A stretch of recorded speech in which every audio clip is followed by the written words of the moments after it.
السلام علیکم لسنرز، آئیے انسپکٹر احمد یار خان کی ڈائری سے منتخب جرم و سزا کی دلچسپ سچی کہانی سنتے ہیں۔ میں اس وقت شہر کے ایک مضافاتی تھانے کا ایس ایچ او تھا۔ ایک صبح نمبردار اور پٹواری تھانے میں آئے، اطلاع لائے کہ گاؤں سے 400-500 گز دور ویران علاقے میں ایک لاش برآمد ہوئی ہے۔ معلوم نہیں مرد ہے یا عورت۔ لاش دبی ہوئی ہے، صرف ایک ہاتھ باہر ہے، ہاتھ کی ہڈیاں ننگی ہیں، گوشت کھایا ہوا ہے۔ میں اسی وقت 2 کانسٹیبلوں کو ساتھ لے کر ان کے ساتھ روانہ ہو گیا۔ جس جگہ لاش دبی ہوئی تھی وہ تھانے سے 1.5 میل دور تھی۔ اس جگہ سے سب سے قریب جو گاؤں تھا، اس کا وہاں سے فاصلہ 2 یا 2.5 فرلانگ تھا۔ علاقہ ویران تھا، 1-1 اور 2-2 فٹ اونچی جھاڑیوں سے یہ علاقہ بھرا ہوا تھا۔ درخت بھی بہت تھے۔ یہ بنجر علاقہ تھا۔ کھیتیاں گاؤں کی دوسری طرف تھیں۔ اس بنجر علاقے میں پرندوں کا شکار کھیلنے کے لیے شہر سے اناڑی شکاری آیا کرتے تھے۔ میں نے لاش کا ہاتھ دیکھا جو کسی گیدڑ یا اود بلاؤ نے مٹی سے نکال کر تھوڑا سا کھا لیا تھا۔ گاؤں کے لوگ اکٹھے ہو گئے تھے۔ انہیں لاش کے اوپر سے مٹی ہٹانے کو کہا اور میں خود علاقے میں تیز تیز قدم اٹھاتا گھومنے پھرنے لگا۔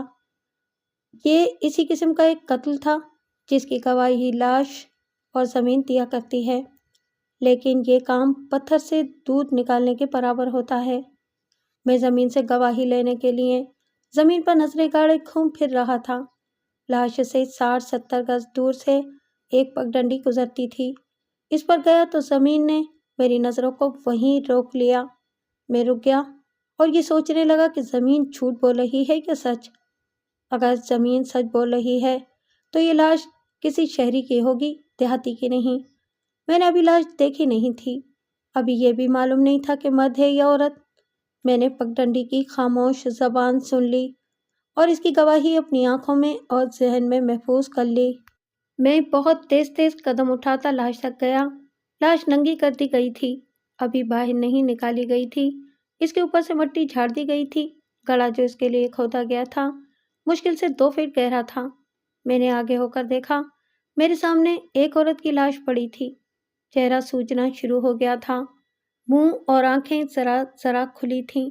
جوان لڑکی معلوم ہوتی تھی۔ موسم سرد تھا، اس لیے لاش زیادہ خراب نہیں ہوئی تھی۔ لڑکی خوبصورت تھی۔ بدن پر صرف قمیض تھی جو ریشمی کپڑے کی تھی، شلوار نہیں تھی، دوپٹہ بھی نہیں تھا، پاؤں میں سینڈل نہیں تھے، سینڈل دونوں ٹانگوں کے درمیان رکھے ہوئے تھے۔ لڑکی بلا شک و شبہ شہری تھی۔ قمیض کا کپڑا قیمتی اور رنگ چاکلیٹی تھا۔ لاش کا رنگ لاشوں کی طرح تھا، لیکن اس کی زندگی والے رنگ کا اندازہ لگانا مشکل نہیں تھا۔ لڑکی گورے رنگ کی تھی۔ میری نظروں کے مطابق اس کی عمر زیادہ سے زیادہ 26 سال رہی ہوگی۔ زیریں لباس کی غیر موجودگی سے میری یہ رائے غلط نہیں ہو سکتی تھی کہ قتل کی یہ واردات مجرمانہ حملے کی ہے۔ لاش کے کانوں میں، گلے میں، بازوؤں اور انگلیوں میں زیور کی ایک بھی چیز نہیں تھی۔ گیدڑوں وغیرہ نے ایک ہاتھ باہر نکال کر کھا لیا تھا۔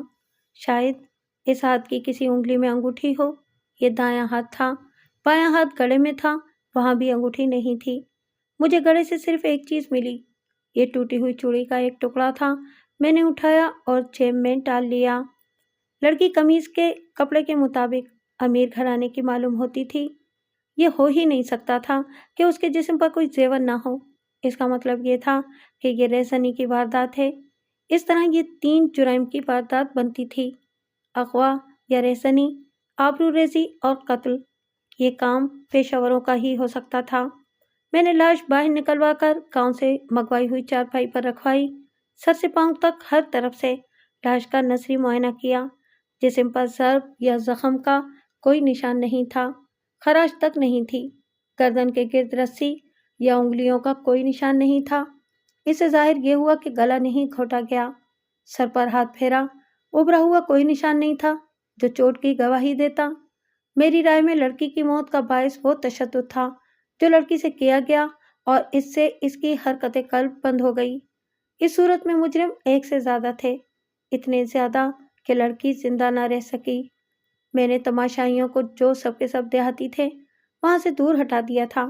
دونوں کانسٹیبلوں سے کہا کہ ہر طرف جا کر شلوار اور دوپٹہ تلاش کریں یا کوئی ایسی چیز دیکھیں جو اس لڑکی کے جسم سے اتری ہو۔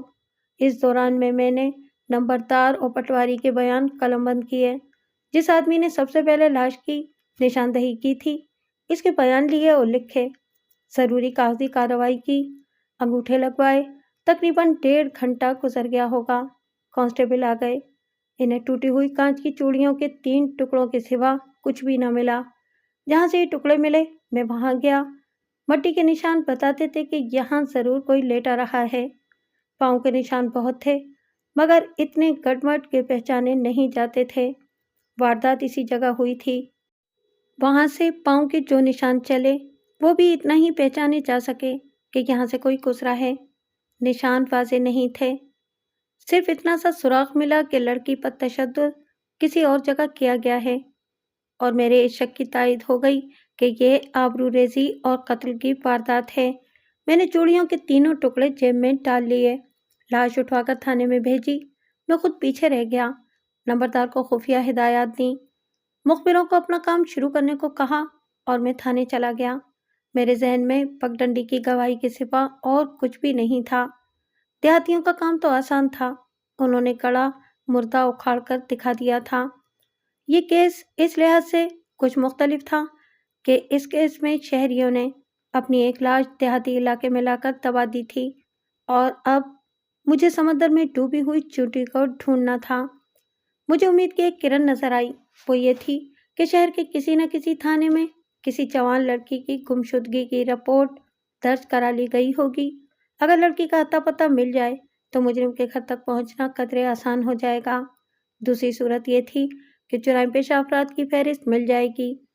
جرائم پیشہ لوگوں سے ہم اقبال جرم کرا لیا کرتے تھے، اور اس فہرست میں جنسی جرائم کے پیشہ وروں کے بھی نام تھے۔ تھانے جا کر میں نے لاش کی قمیض سامنے سے پھاڑ کر اتروا لی۔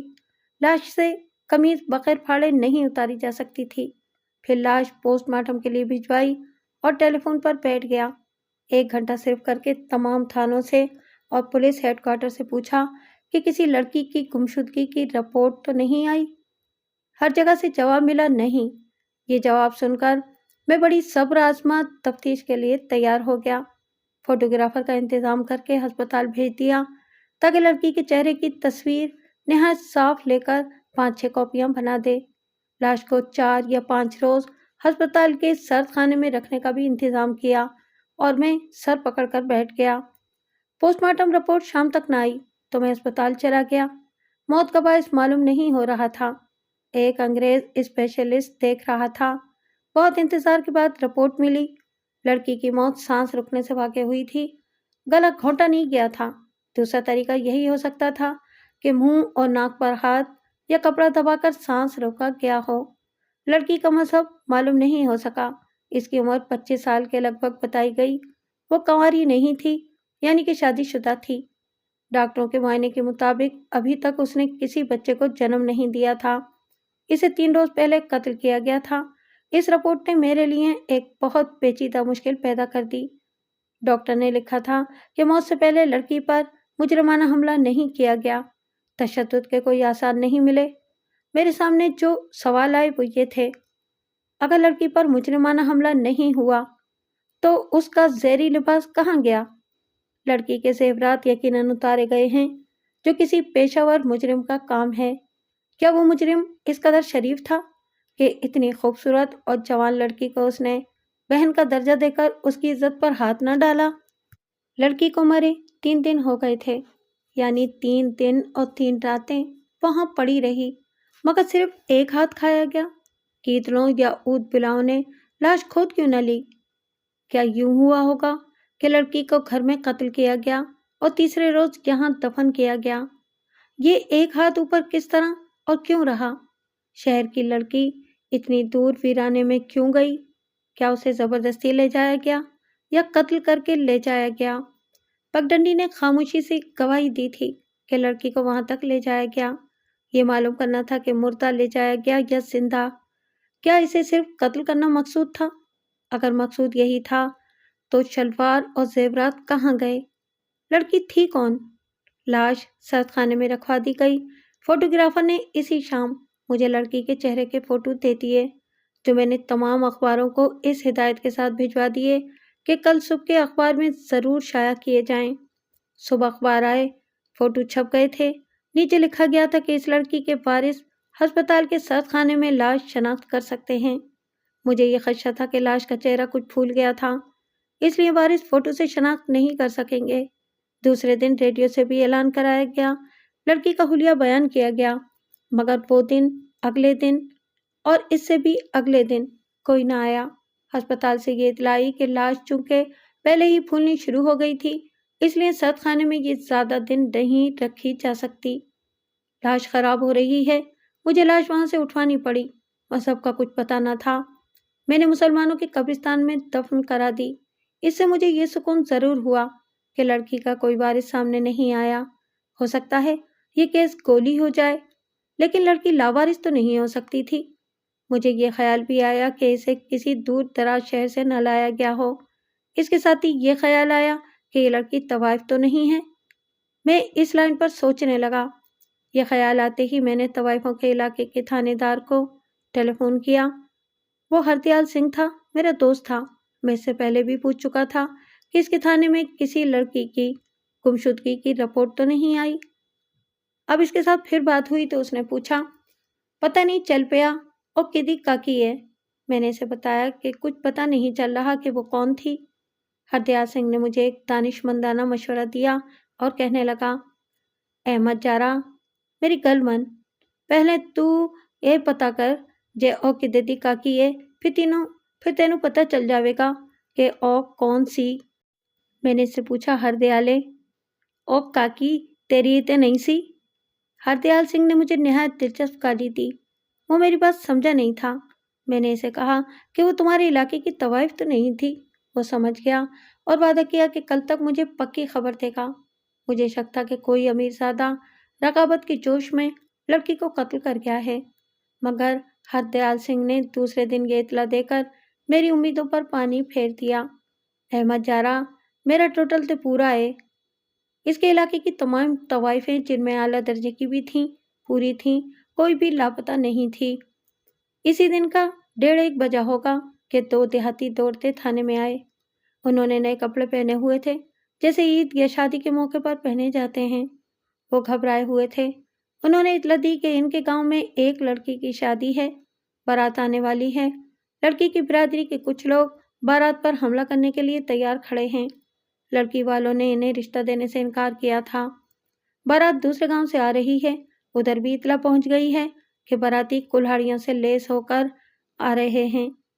ان دونوں کو نمبردار نے بھیجا تھا اور یہ اسی گاؤں سے آئے تھے جس کا میں نے ابتدا میں ذکر کیا ہے کہ جہاں سے لاش برآمد ہوئی تھی، وہاں سے 2-2.5 فرلانگ دور ہے۔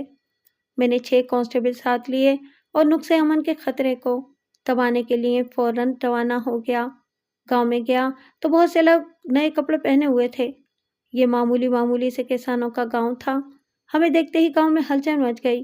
ہمارے لیے اچھی قسم کی چارپائیاں باہر نکال دی گئیں اور بستر بچھا دیے گئے۔ نمبردار موجود تھا۔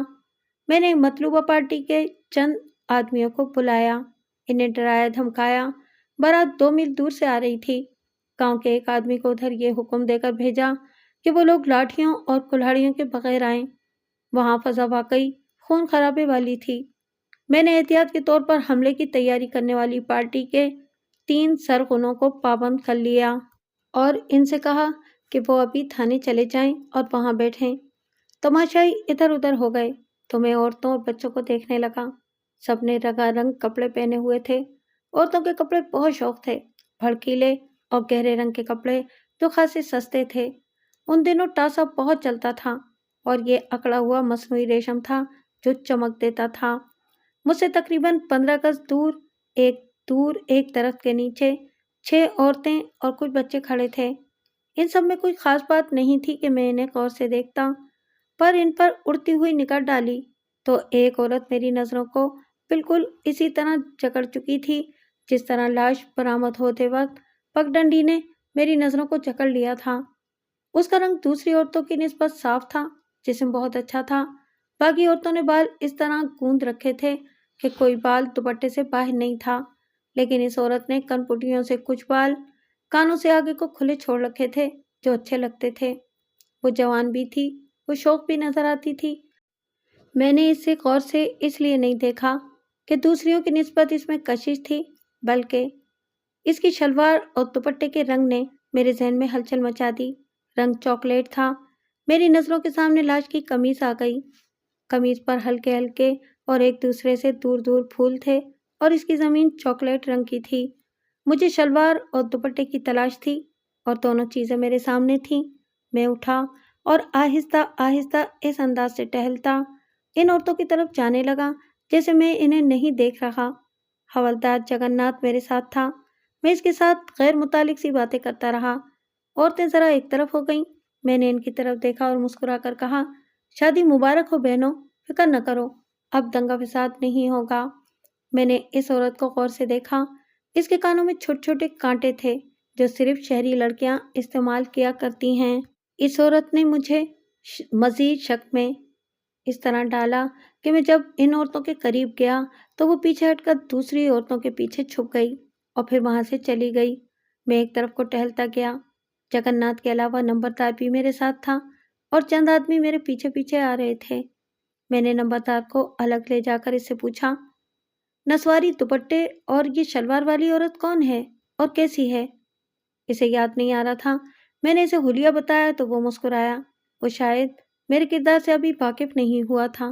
رازداری سے بولا، دانا ہے، حضور آپ حکم کریں۔ میں جانتا تھا کہ نمبردار تھانے داروں کو کیسے کیسے طریقوں سے خوش کیا کرتے ہیں۔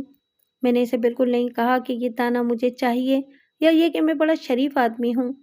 وہ تھانے دار کمزور سمجھا جاتا ہے جس کے متعلق یہ مشہور ہو جائے کہ وہ شریف آدمی ہے۔ تھانے دار شریف بھی ہوتے ہیں لیکن زبان کے گندے ہوتے ہیں جو نہایت ضروری ہوتا ہے۔ میں نے مسکرا کر نمبردار سے پوچھا، یہ دانا کس کا ہے؟ نکاح تو اس کا بکو سے ہوا ہے لیکن ہے اڑتا پنچھی، نمبردار نے جواب دیا۔ اس عورت کا نام آمنہ بی بی ہے، لوگ اسے امو پکارتے ہیں۔ 3 سال پہلے اس کی شادی اس گاؤں میں ہوئی تھی جہاں سے آج بارات آ رہی ہے۔ 1 سال بعد اسے بد چلنی کے شبے میں طلاق مل گئی تھی۔ 1 سال گھر بیٹھی رہی، پھر بکو نے اس کے ساتھ شادی کر لی۔ 1 سال ہو گیا ہے۔ لڑکی شوباز ہے، آنکھوں سے باتیں کرتی ہے، شکاری عورت ہے۔ اس کے خاوند بکو کے متعلق نمبردار نے بتایا، آدمی ٹھیک نہیں، کھیتی باڑی کرتا ہے اور واردات کرنے سے بھی نہیں ڈرتا، جوا بھی کھیل لیتا ہے، لٹ باز ہے، چاقو چلا لیتا ہے۔ اس کا ریکارڈ صاف ہے۔ آپ کے اس تھانے میں آنے سے پہلے 3 دفعہ مشتبہ بٹھایا گیا تھا۔ قسمت اچھی تھی کہ نکل آیا۔ یہ ضرور ہے کہ پیشہ چوری چکاری اور جوا نہیں ہے۔ آدمی استاد ہے مگر اب بیوی نے اسے دبا لیا ہے۔ اس میں پہلے والی شرارت اور شوخی نہیں رہی۔ اب تو سر بھی اونچا نہیں کرتا۔ نمبردار نے یہ ثابت کیا کہ یہ دونوں ہی شریف نہیں ہیں۔ مجھے یہ سن کر خوشی ہوئی۔ میرا مسئلہ حل ہونے کی صورت پیدا ہو رہی تھی۔ امو کی شلوار اور دوپٹہ اور کانٹے بتا رہے تھے کہ یہ مقتولہ کے جسم سے اترے ہیں۔ قمیص اتارنی مشکل تھی اس لیے نہیں اتاری گئی، لیکن سوال یہ تھا کہ شہری لڑکی اتنی دور کس طرح آئی؟ یہ تو ہو نہیں سکتا تھا کہ یہ دیہاتی آدمی اسے شہر سے پرغلہ لایا ہو۔ صرف ایک صورت سمجھ میں آتی تھی کہ بکو شہر کے جرائم پیشہ گروہ کا آدمی ہے۔ بہرحال جو کچھ تھا اسی گاؤں میں یا بکو کے گھر میں تھا۔ میں نے نمبردار سے کہا کہ مجھے بکو کے گھر لے چلو۔ بکو کے گھر کے سامنے میں نے حوالدار جگن ناتھ اور نمبردار کو باہر کھڑا رہنے کو کہا اور اکیلا اندر چلا گیا۔ سین میں کوئی نہیں تھا۔ میں نے آواز دی تو بکو اندر سے نکلا، دوڑ کر میرے گھٹنے چھوئے اور ہاتھ ملایا، دوڑ کر چرپائی اٹھا لایا۔ میں نے پوچھا، امو کہاں ہیں؟ اس نے کہا، اندر ہے۔ میں نے کہا کہ باہر بلاؤ۔ کیوں سرکار؟ بکو نے غلاموں کی طرح ہاتھ جوڑ کر کہا، ہم غریبوں سے کوئی بھول چوک ہو گئی ہے؟ ہم تو بڑے غریب لوگ ہیں سرکار۔ کچھ نہیں ہوا بکو، میں نے دوستوں کی طرح پیار سے کہا، تم ڈر کیوں رہے ہو؟ تم سے اور تمہاری بیوی سے 2-3 باتیں پوچھنی ہیں، پھر چلا جاؤں گا، گھبراتے کیوں ہو؟ چلے کیوں جائیں گے سرکار؟ اس نے میرے گھٹنے چھو کر کہا، ہم سر آنکھوں پر بٹھائیں گے۔ امو کو بلاؤ، میں نے پھر کہا۔ بلاتا ہوں سرکار، آپ کی باندھی ہے، سرکار کے قدموں میں بیٹھے گی۔ وہ امو کو بلانے کی بجائے بولتا ہی جا رہا تھا۔ اس سے مجھے شک ہوا جیسے وہ اسے بلانے میں دانستہ دیر کر رہا ہے۔ میں نے آواز دی، امو باہر آؤ۔ بکو اٹھ کر اندر کو دوڑا، پھر بھی انہوں نے باہر آتے ہوئے کچھ وقت لگایا۔ میں نے امو کو دیکھا، اب اس کا دوپٹہ چاکلیٹ رنگ کا نہیں تھا اور نہ ہی شلوار چاکلیٹ تھی۔ کانوں میں چھوٹے بندوں کی بجائے چاندی کے بڑے بڑے کانٹے تھے۔ اس کی شلوار قمیض کے ساتھ کی تھی اور دوپٹہ دیسی ریشم کا، جسے ذرا سا کھینچو تو تار تار ہو جائے۔ یہ تھی اصلی دیہاتی پسند۔ وہ میرے سامنے کھڑی ہو گئی۔ میں نے اسے بیٹھنے کو کہا اور بکو سے کہا کہ وہ دور کھلی کی دوسری جانب جا کر کھڑا ہو جائے۔ امو میرے سامنے بیٹھ گئی۔ میں نے اس کی کلائیاں دیکھیں اور دھیمی آواز میں کہا، یہ چوڑیاں کیوں نہیں اتاری؟ وہ گھبرا تو گئی لیکن عورت تیز تھی۔ کہنے لگی، یہ چوڑیاں میں نے شہر سے خریدی تھیں۔ ان چوڑیوں کے 4 ٹکڑے میرے پاس موجود تھے جو میں نے تھانے میں اپنی میز کی دراز میں رکھ دیے تھے۔ ایک ٹکڑا مجھے لاش والے گھڑے سے ملا تھا اور 3 ٹکڑے کانسٹیبلوں کو گڑھے سے دور سے ملے تھے۔ جب میں نے انہیں کہا تھا کہ شلوار اور دوپٹہ تلاش کرو اور جو چوڑیاں ٹوٹی نہیں تھیں وہ امو کی کلائی میں تھیں۔ یہ کانچ کی باریک باریک اور عمدہ قسم کی چوڑیاں تھیں اور رنگ نہایت دلکش تھا۔ اس میں کوئی شک نہیں تھا کہ یہ چوڑیاں لاش کے بازوؤں سے اتاری گئی تھیں۔ میں نے امو سے پوچھا، نسواری دوپٹہ اور شلوار کیوں اتار دی ہے؟ وہ تمہیں بہت اچھی لگتی تھی۔ اس نے فوراً جواب دیا، لوگ جلتے ہیں۔ یہ شلوار اور دوپٹہ مجھے خامد نے شہر سے لا کے دیا تھا۔ شلوار شہر کے درزی سے سلوائی تھی۔ کب؟ 6 مہینے شاید ہو گئے ہیں۔ مجھے زیادہ سوال جواب کی ضرورت نہیں تھی۔ میں نے امو سے کہا کہ وہ اندر چلی جائے۔ وہ چلی گئی تو میں نے بکو کو بلایا اور اپنے سامنے بٹھا لیا۔ میں نے اس سے پاؤں تلے سے زمین نکالنے کے لیے کہا، تمہاری بیوی ہے تو بہت چالاک، لیکن بات چھپا نہیں سکی۔ میں نے جو پوچھا اس نے صاف صاف بتا دیا۔ ہمارے لیے ضروری نہیں ہوتا کہ مشتبہ ہمارے سوال کا جواب دے تو ہم جواب پر ہی غور کریں اور پھر اگلا سوال پیدا کریں۔ بات سوال کر کے مشتبہ یا ملزم کے الفاظ نہیں سنے جاتے، بلکہ اس کے چہرے کو دیکھا جاتا ہے کہ اس پر کیا رنگ آتا اور چھاتا ہے۔ میں نے بکو کے چہرے کو غور سے دیکھا۔ اس کا رنگ سیاہ تھا، جس کی تبدیلی نظر نہیں آ سکتی تھی۔ البتہ اس کی آنکھوں کی پتلیوں نے جو حرکت کی اس سے مجھے جواب مل گیا۔ اس نے بے چینی سے میری طرف دیکھا اور پھر یکلخت بولا، سرکار، ایسی کون سی بات ہے جو بیوی نے بتا دی ہے؟